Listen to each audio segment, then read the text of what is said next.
નવા વર્ષની શુભેચ્છાઓ માટે અને સમગ્ર જિલ્લાનો ઠાકોર સમાજ સામાજિક રીતે શૈક્ષણિક રીતે અને સમાજના જે વિવિધ સંગઠનો છે એ હળી મળીને સમાજનું કામ કરે એમાં એક ચિંતા આવે અને સમાજ શિક્ષણમાં આગળ વધે એવા સર્વપક્ષીય આગેવાનો સાથે મળીને સમાજને પ્રેરણા પૂરી પાડી છે. વર્તમાન સમયની માંગ છે 21મી સદી કે 24મી સદી છે. બીજા સમાજો કરતાં આ સમાજ એવડો મોટો હોવા છતાં સ્વનિર્ભર રીતે પોતાના શૈક્ષણિક સંકુલ બનાવવાના હોય, સમાજના પ્રસંગો કરવાના હોય, એ સમાજ પોતે સ્વનિર્ભર બને એના માટેના અમારા બધાના પ્રયત્નો છે.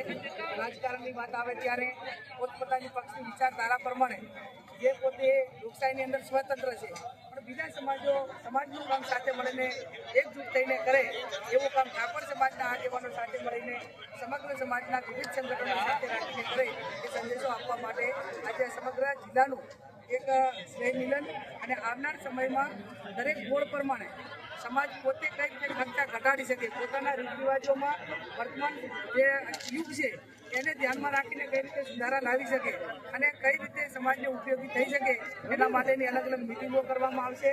એટલે સમાજના શિક્ષણ માટે દરેક પરિવાર જે ચૂલે નોકો રહે છે એ કમસે કમ ઓછામાં ઓછા 500 રૂપિયા એ સમાજના શિક્ષણ માટે આપે એવું આજે નક્કી પણ કરવામાં આવ્યું છે. વધારે એની પોતાની કેપેસિટી પ્રમાણે આપે પણ ઓછામાં ઓછા 500 રૂપિયા આપે આ પ્રમાણેનું ઉઘરાણું પણ આવનાર સમયમાં ગામોગામ જઈને એનું કારણ કે આ સમાજ એ ધાર્મિકતામાં લાખો કરોડો રૂપિયા આપે છે પણ શિક્ષણમાં નથી આપતો. તો શિક્ષણમાં સમાજ કઈ રીતે આપતો થાય, પોતાના દીકરા દીકરીઓને ભણાવવા માટે સ્વતંત્ર કઈ રીતે બની શકે એના માટેના અમારા પ્રયત્નો રહેશે.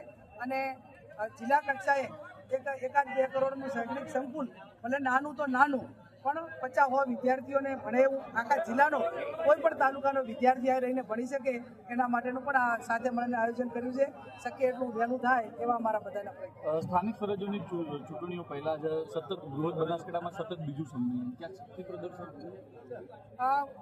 હું રાજકીય આગેવાન તરીકે કે પાર્ટીની વિચારધારા પ્રમાણે આ વાત મારા માટે એટલા માટે કરવી જરૂરી નથી કે ક્યાંક વર્તમાન સરકાર એ ઠાકોર સમાજને ઘણી રીતે અન્યાય કરી રહી છે. ચાહે બજેટની વાત હોય, ચાહે યોજનાઓનો લાભ આપવાનો હોય, રાજકીય રીતે આગેવાનોને ક્યાંક એને એક જે પદ ઉપર સ્થાન આપવું જોઈએ અને પદો પણ આપ્યા એ પણ એક ઠાકોર સમાજને સમગ્ર આવડો મોટો સમાજ હોવા છતાં 38 જેટલા ધારાસભ્યો હોવા છતાં જ્યાં પણ ખાતાની ફાળવણીઓ કરી છે એ પણ એક સમાજની મજાક અને મશ્કરી સમાન છે.